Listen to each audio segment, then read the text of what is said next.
Oke, Assalamualaikum, selamat sore semua. Hari ini kita akan teruskan kuliah kita efek samping obat ya, mata kuliah efek samping obat. Tapi kita akan memulai bab baru ya, yaitu tentang interaksi obat ya. Dan kita akan melihat interaksi obat ini dalam 3 kuliah ya. Sekarang di kuliah pertama. Oke, nanti saya akan memberikan kalian tugas. Tugasnya itu tentang interaksi obat dan efek samping ya. Setelah ini, setelah kita membahas ini topik ini ya. Sekarang kita objektif learning ya. Apa learning objektif ya? Tujuan pelajaran kita pada akhir kuliah ini, kalian semua akan mampu menerangkan definisi interaksi obat, ya, perbedaan interaksi obat yang penting dan tidak penting secara klinik, dan informasi-informasi yang diperlukan untuk menelaah interaksi obat. Nah, definisi, apa itu definisi suatu interaksi obat ya? Suatu interaksi obat ya adalah, saya sudah rekam belum ya? Sudah. Terjadi bila efek suatu obat berubah ya dengan kehadiran obat lain, makanan, minuman, atau zat kimia lainnya. Nah, interaksi obat dapat menyebabkan toksisitas atau penurunan khasiat obat. Ya. Nah, ada yang kita sebut actual interaction ya. Saya tetap pakai bahasa Inggris supaya kalian juga familiar dengan istilah English ya. Actual interaction atau interaksi yang sebetulnya terjadi ya, yang interaksi yang realitas ya, dalam realitas terjadi, yaitu interaksi yang sungguh telah terjadi. Jadi actual ya. Potential interaction ya, yaitu interaksi yang kemungkinan akan terjadi. Belum terjadi tapi kemungkinan akan terjadi ya. Nah, efek dari interaksi obat ya adalah sebagai antagonistik. Antagonistik artinya efeknya bertentangan ya. Sinergistik, efeknya sejalan. Jadi misalnya kita menggunakan 2 obat, misalnya beta blocker sama captopril ya. Propanol sama captopril, dua-duanya mereka dapat menurunkan tekanan darah ya. Nah, jadi efeknya sejalan. Aditif itu khasiat obat bertambah ya. Nah, sebenarnya sinergistik dan aditif itu hampir sama ya, cuman yang sinergistik itu dia lebih kedua-duanya itu kayak ada hubungan ya, sedangkan kalau aditif itu dia ditambahkan ya, ditambahkan dari seperti yang saya beta blocker dengan captopril itu juga dapat contoh dari aditif ya, contoh dari aditif yaitu penambahan khasiat obat. Sedangkan sinergistik itu seperti misalnya yang dia memberikan sinergi ya. Kalau kita berikan ini, saya sudah tahu. Contohnya misalnya ini, kita memberikan obat penisilin ya, misalnya untuk pasien-pasien yang infeksi saluran nafas, pneumonia ya. Kita berikan injeksi penisilin ya ditambah dengan aminoglikoside gentamicin ya, penisilin tambah gentamicin ya. Nah, gentamicin di sini dia juga antibiotik juga ya, tapi dia itu dapat sinergis dengan penisilin ya. Dia membuka jalan pada penisilin itu ya untuk bekerja lebih baik daripada bakterinya ya. Itu disebut sinergistik, aditif ya, dan kemudian idiosinkratik itu tidak dapat jelaskan ya. Kita berikan secara bersamaan dan kita nggak tahu kenapa dia terjadi interaksi obat ya. Nah, selanjutnya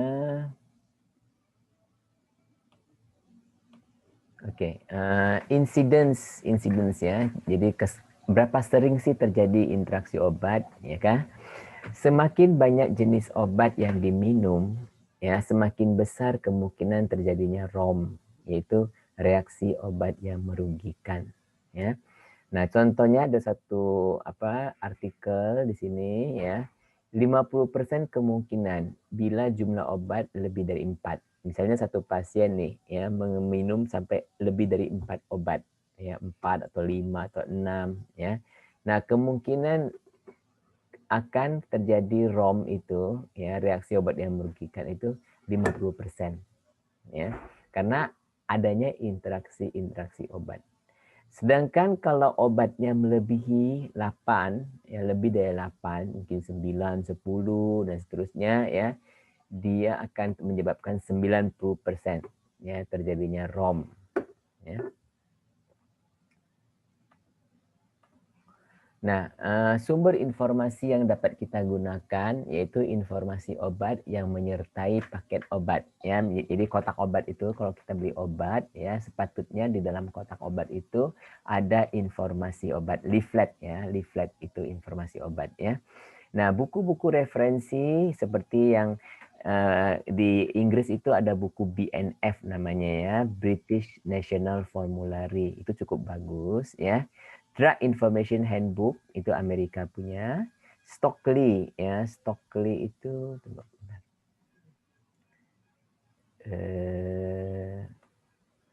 Stockley itu bagus untuk interaksi obat kalau kalian tahu ya. Kalau mau saya ada e-booknya, nanti saya coba kasihkan kalian ke dalam e-learning itu ya. Kemudian Hansen dan Horn itu dari Amerika punya, itu juga lumayan bagus. Oke. Nah, ada juga komputer software atau expert system ya, contoh adalah DrugDex ya, Micromedex ya. Itu ada sebenarnya dalam handphone ya, app ya, tapi harus bayar. Nah, kalau mau dapat free bisa saya ada juga, tapi dapatnya mesti dapat password dulu ya. Kemudian case reports. Case report, laporan-laporan kasus ya. Nah, jadi inilah sumber informasi. Tapi setidaknya Stockley ini ya, kalian harus tahu, harus pernah lihat ya Stockley. Nanti saya meletakkan e-booknya ya. Atau kalian bisa download sendiri. Saya kasihkan ininya linknya ya. Oke. Nah, tingkatan kemungkinan interaksi obat ya. Yang pertama adalah established, terbukti ya, sudah terbukti terjadi interaksi obat. Yang kedua adalah probable, sangat mungkin ya, sangat dimungkinkan. Ketiga adalah suspected ya, dicurigai. Yang keempat adalah possible, ada kemungkinan ya. Yang kelima adalah doubtful, diragukan. Oke. Okay? Nah, interaksi penting adalah di nomor 1, 2, dan 3. Nomor 1, 2, dan 3 itu kalau ada ini berarti dia penting ya. Kalau 4 dan 5 ini tidak begitu penting karena ini possible, ada kemungkinan aja ya, ataupun diragukan ya, tidak penting. Nah, tingkatan kemungkinan interaksi obat. Yang pertama, established, terbukti ya, dibuktikan oleh kajian-kajian pada manusia yang lengkap dengan kontrol atau pembanding. Jadi kalau kita mengadakan suatu penelitian, kita memerlukan pembanding ya, atau kontrol. Nah, kontrol itu kadang-kadang bisa placebo ataupun obat lain ya yang jadikan pembanding. Nah, kedua adalah perubahan. Jadi perubahan dalam efek farmakologi obat itu terbukti ya. Dapat dibuktikan dalam pemeriksaan laboratorium. Misalnya kalau kita bilang, tekanan gula darahnya turun. Apa benar gula darahnya turun? Ya, cek di lab gitu ya. Nah, kejadian-kejadian serupa juga telah dilaporkan dalam jurnal ilmiah. Nah, jadi bukan hanya satu atau dua ya, tapi banyak orang lain yang menggunakan obat ini bersama-sama, mereka juga mengalami hal yang serupa ya. Nah, kalau sudah banyak berarti sudah terbukti ya. Nah, yang kedua adalah probable atau sangat mungkin, sangat dimungkinkan ya. Tidak terbukti secara klinis meskipun ada laporan interaksi farmakokinetik oleh studi-studi sebelumnya ya. Tidak ada kajian pada manusia dengan menggunakan kontrol pembanding ya. Tetapi ada kajian-kajian tanpa kontrol atau laporan kasus. Jadi sekali lagi, kalau ada laporan, tetapi laporannya tidak ada kontrol, berarti buktinya kurang cukup ya buktinya kurang cukup, jadi kita mengatakan dia adalah probable atau sangat mungkin, ya. Ataupun ada kontrol tetapi kajian pada hewan. Nah, kalau kajian pada hewan dengan manusia kan lain, ya. Hewan dengan manusia lain meskipun agak sama, ya. Misalnya kalau kita bilang ya kucing ataupun kera, kelinci, tikus, ya. Memang ada persamaannya dengan manusia dari segi fisiologi, anatomi, ya. Tapi kan nggak persis sama, ya. Nggak persis sama, ya. Enzim-enzim hormon juga nggak persis sama. Nah, tingkatan yang ketiga adalah suspected atau dicurigai, ya. Nah, interaksi mungkin terjadi didukung oleh beberapa data yang bisa dipercaya, tetapi kajian yang lebih banyak masih diperlukan. Jadi, dia adalah hanya bersifat, oh ya ada laporan, tapi kebenarannya itu masih diragukan, ya. Interaksi farmakokinetik telah ditunjukkan oleh suatu kajian dengan kontrol, tetapi hubungan antara konsentrasi obat dan efek klinik belum terbukti. Ya, artinya secara laboratorium memang ada interaksinya, misalnya antara tetrasiklin dengan dengan zat besi misalnya, ya bisa dilihat ada keterikatan, ya berbentuk kompleks. Oke. Tetapi apakah dia itu mempunyai efek di klinik? Kalau kita betul-betul minum itu tetrasiklin dengan zat besi, apakah betul-betul kita sembuh atau nggak sembuh? Ya, nah itu harus dibuktikan secara klinik. Oke. Nah, perubahan farmakodinamik telah dilaporkan dan ditunjukkan dalam kajian klinis tanpa kontrol. Jadi suspected ini sebenarnya cukup kuat, ya. Cuman dia itu nggak ada laporan yang betul-betul ilmiah karena nggak ada kontrolnya, ya. Orang bisa aja bilang, oh iya gini, ya gitu, tapi nggak ada kontrol, ya. Nah, tingkatan kemungkinan yang keempat adalah probable atau possible, ada kemungkinan. Jadi bahasa Inggrisnya agak aneh, ya, antara probable dengan possible, ya. Kalau dalam bahasa Inggris sehari-hari kan probable, possible itu hampir sama, mungkin, ya. Tapi dalam bahasa klinis probable itu kemungkinannya lebih tinggi, ya. Possible itu kemungkinannya agak rendah. Oke? Itu hanya permainan kata-kata aja, ya. Nah, interaksi mungkin terjadi tetapi kurang didukung oleh data. Ya, mungkin aja terjadi, ya, tapi kurang didukung oleh data. Interaksi farmakokinetik gagal untuk memprediksi perubahan farmakodinamik. Nah, nanti pada slide yang terakhir kita akan melihat apa sih perbedaannya itu interaksi farmakokinetik dan farmakodinamik, ya.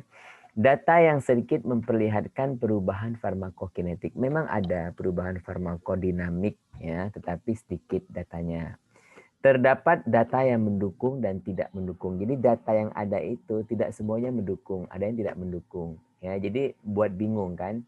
Ada yang dukung, ada yang nggak dukung, ya kan? Kalau misalnya kamu ada teman 5, ayo mau makan di mana? Ya, yang 3 bilang makan di sini, yang 2 bilang makan di sana. Kamu tambah bingung, kan? Kalau semuanya bilang oke kita pergi makan di situ, semuanya lima-limanya ya bilangnya sama. Jadi gampang, ya.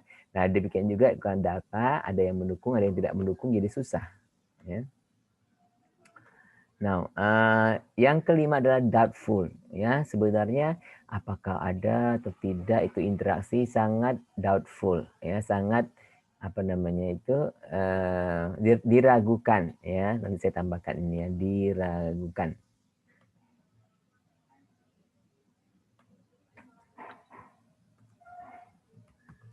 Ya, ada atau tidaknya diragukan. Doubtful. Oke. Data cenderung tidak mendukung adanya interaksi, ya. Jadi data yang ada cenderung tidak mendukung. Ya. Kemudian tidak ada bukti yang kuat akan adanya perubahan farmakologis, ya. Interaksi farmakokinetik terjadi tetapi sangat minimum. Sedangkan secara farmakodinamik hampir tidak ada, ya. Farmakokinetik itu berhubungan dengan apa? ADMI ya ADME kan, absorpsi, distribusi, metabolisme dan ekskresi ya ADME. Jadi kita bisa tahu ya apakah ada interaksi atau tidak. Oke.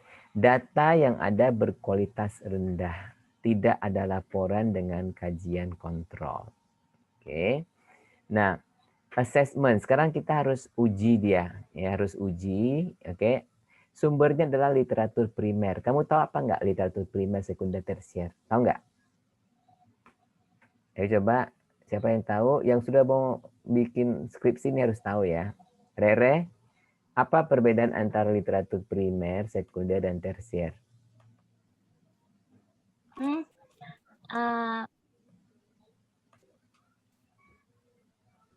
Ya, Siska. Bentar, Pak. Siapapun boleh jawab ya. Apa bedanya? Apa perbezaannya? Ya. What is the difference? Literatur primer yang mana? Misalnya kalau artikel jurnal penelitian ya, artikel jurnal penelitian. Itu primer atau sekunder? Sekunder, Pak. Hah? Sekunder. Primer, Pak. Ya, primer ya. Kalau artikelnya tentang penelitiannya dia, itu adalah primer. Ya. Nah, sekunder tuh kayak gimana? Bersifat umum. Kayak buku gitu, Pak. Buku ya, kalau buku itu sebenarnya adalah tersier. Ya, buku itu tersier ya. Nah, sekunder itu adalah seperti sekunder itu sebenarnya bukan suatu artikel ya, dia dalam bentuk kumpulan abstrak. Kamu tahu nggak abstrak atau apa? Ya, seperti gini. Kalau dulu waktu kami kalau saya penelitian dulu kan nggak ada komputer dulu tuh ya, jadi saya harus pergi ke LIPI, harus ke perpustakaan di ITB dan sebagainya ya untuk mencari literatur ya. Nah, kalau untuk mau mencari literatur itu karena jurnal itu begitu banyak ya, sehingga saya harus mencari abstraknya dulu ya. Jadi ada yang namanya chemical abstract ya. Jadi hanya kumpulan-kumpulan abstrak itu. Ya, nanti dari situ saya baru oh iya saya mau yang jurnal yang ini gitu ya. Jadi literatur sekunder adalah literatur ya di mana hanya memuat ya indeks. Jadi hanya indeks dari literatur primer ya. Jadi literatur primer itu artikelnya. Kalau literatur sekunder itu semacam indeksnya. Ya, kalau kamu lihat di buku, di balik buku itu ada apa? Indeks kan? Ya, kamu mau cari misalnya, oh, halaman berapa ya yang ada tentang apa? Misalnya tentang farmakokinetik dosis berulang. Itu halaman berapa ya? Nah, kamu lihat di balik buku itu kan ada indeks, glosari indeks itu ya. Kemudian dari situ kamu bisa lihat, oh iya halaman 54 ternyata gitu ya. Nah, ini juga literatur primer ini banyak sekali ya, sehingga kita nggak mungkin cari satu-satu, akhirnya kita pergi ke literatur sekunder. Kalau sekarang literatur sekunder itu semacam Google Scholar. Kamu pernah nggak pakai lo Google Scholar?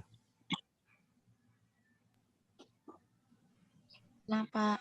Nah, kayak ada Google Scholar kayak gitu kan, kamu cari gitu, nah itu termasuk literatur sekunder ya. Nah, nanti dari situ baru kita dapatkan artikel utuhnya, itu namanya literatur primer ya. Nah, aspek-aspek yang meliputinya adalah fakta-fakta yang didukung oleh data, eksperimen ya, data yang berkualitas, ekstrapolasi dari hewan ke manusia. Jadi ekstrapolasi itu artinya kita memakai data dari hewan itu ke manusia. Ya, bisa nggak gitu ya? Bisa dipercaya nggak gitu ya? Tipe dan metodologi eksperimen juga. Jadi kita harus tahu apakah metodologi eksperimennya benar apa enggak ini. Ya. Nah, tipenya juga ada tipe eksperimen yang bagus atau yang nggak bagus ya. Secara klinis, relevansi secara klinis ya. Nah, frekuensi dan keparahan interaksi. Apakah interaksinya itu parah atau enggak ya? Serius atau enggak maksudnya ya. Dan frekuensinya sering atau jarang ya terjadinya interaksi seperti itu. Oke. Nah, yang menguji ini, yang assess ini bisa apoteker, dokter, perawat, bahkan pasien ya, karena sekarang pasien-pasien udah pinter, mereka juga udah mencari internet kan. Nah, informasi yang diperlukan pertama adalah keparahan ya, atau severity ya, keparahan. Ya, pertama adalah major. Kalau dia major atau besar ya, orangnya fatal, bisa meninggal ya. Atau irreversible, tidak dapat begitu ada akibat interaksi itu nggak bisa lagi ditiadakan ya. Misalnya orang itu jadi cacat seumur hidup, nah itu meskipun tidak meninggal tapi cacat kan, itu juga irreversible ya. Moderat, oke, artinya sedang ya, memperburuk kondisi klinis pasien, memerlukan terapi tambahan, memperpanjang waktu rawat di rumah sakit ya, itu moderat. Minor atau kecil ya, efeknya minimum dan ringan, tidak memerlukan terapi tambahan dan tidak merubah hasil pengobatan secara bermakna ya. Jadi ya ada sih interaksi tapi kecil aja ya, dia tidak serius, ringan ya. Non berarti tidak ada interaksi ya, tidak merubah kondisi klinis pasien. Oke. Nah, kedua kita harus juga melaporkan atau incidence. Kita lihat incidence-nya, sering nggak terjadi interaksi ini ya. Yang ketiga adalah efek farmakologinya, pharmacologic effect, efek farmakologinya ya, yaitu perubahan farmakodinamik. Apakah ada perubahan farmakodinamik atau tidak ya. Nah, kemudian kita harus juga melihat pada mekanismenya ya, apakah ada perubahan parameter farmakokinetik. Sekarang kamu sudah tahu ya apa itu parameter farmakokinetik. Parameter farmakokinetik kan seperti konsentrasi, maksimum, minimum, VD, clearance, KE, ya. K itu semua adalah parameter farmakokinetik ya. AUC itu ya, AUC ya, AUC atau AUC ya. Nah, efek klinis akibat interaksi, ada nggak efek klinisnya? Apa pasien sembuh, pasien tidak sembuh dan sebagainya ya. Onset, kalau cepat berarti dalam 24 sampai 48 jam terjadi ya. Perlu tindakan yang cepat. Oke, lambat dalam hitungan hari ataupun minggu ya. Waktu yang terjadi, apakah interaksi ini terjadi ketika sedang menggunakan obat-obat itu atau setelah ya, setelah menggunakan obat ini berapa lama gitu ya. Penata laksanaan yaitu terapinya, pemantauannya, pencegahannya dan pelaporannya. Nah, ini slide kita yang terakhir yaitu mekanisme interaksi obat ya. Pertama adalah farmakokinetik, singkatannya adalah PK ya, PK. Obat yang satu mempengaruhi ADME, obat yang lain, yaitu absorpsi, distribusi, metabolisme dan ekskresi dari obat yang lain ya. Farmakodinamik atau PD ya. Interaksi obat di mana kerja suatu obat pada sel atau jaringan berubah dengan kehadiran obat atau senyawa lainnya. Ya, jadi karena adanya interaksi ini, ya kerjanya pada sel itu berubah. Oke, contoh beta 2 agonis. Jadi agonis ya beta 2. Oke, misalnya salbutamol. Ya, kita gunakan bersama dengan beta antagonis. Misalnya propanolol. Jadi udah itu agonis dan antagonis akan berebutan dengan reseptor, betul nggak? Dengan reseptor yang sama ya, karena mereka ini mengikat pada reseptor yang sama atau yang hampir sama ya, jadi terjadi suatu kompetisi ya. Ini saja dulu, apakah ada pertanyaan-pertanyaan? Minggu depan kita lanjutkan lagi, tapi minggu depan ada ini ya, ada UTS ini nggak, efek samping. Kalau ada UTS kita nggak ada pelajaran, kita hanya UTS aja ya. Ada pertanyaan? Ya Pak. Ada pertanyaan? Saya? Ada Pak. Nah, apa? Itu kalau misalnya interaksi itu sebenarnya dia penyebabnya apa sih Pak? Bisa misal kita minum ini tetracycline sama antasida kan menurunkan tetracycline-nya Pak ya, kalau nggak salah. Iya. Itu sebenarnya penyebabnya apa sih Pak? Apa metabolisme yang sama atau gimana itu gitu Pak? Nah, nanti kita akan ini ya. Tentang mekanismenya masih ada 2 kuliah lagi ya. Nah, kuliah akan datang itu tentang farmakokinetik, kuliah kedua tentang farmakodinamik ya. Nah, kalian Ya akan baik Pak. mendapatkan apa yang lebih jelas dalam 2 minggu kuliah itu nanti ya.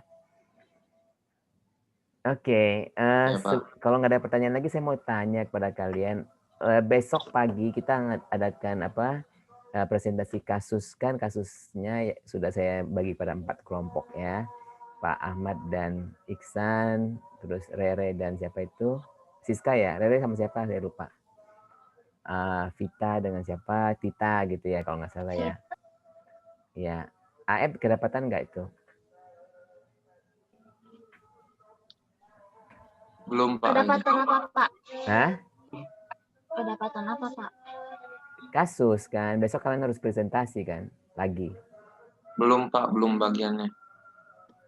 Oh, belum. Tapi siapa? Itu kan yang pertama itu adalah Rere dengan siapa gitu, temannya siapa Rere? Aku lupa kamu teman siapa. Terus kedua adalah siapa? Kedua Galus sama Siska, Pak. Kedua itu bukan. Iya, kedua Galus. Kedua kan si ini Pak Ahmad dengan Iksan. Yang kedua kan? Bukan. Nah, ketiga Galuh dengan siapa gitu, terus keempat ada lagi si siapa? Novita sama Tita, Pak. Novita sama Tita ya. Kalian bisa Ya. udah buat belum? Bapak. Udah ya, ya. Besok ya, besok kita mulai jam 8.30 aja deh, kayaknya bisa lah sampai jam 10 ya. 1 jam kayaknya cukup lah mungkin lah ya. Iya, Oke. Pak. Nggak usah pagi-pagi lah ya, 8.30 lah ya. Iya, Pak. Pak. Ya Pak, oke. Oke ya, sampai di sini dulu. Nanti sambung lagi kita kuliah farmakoepidemiologi ya, jam 8 ya. Nah, farmakoepidemiologi, farmakoepidemiologi hari ini kita akan bicarakan mengenai evidence based medicine. Ya. Apa itu evidence based medicine?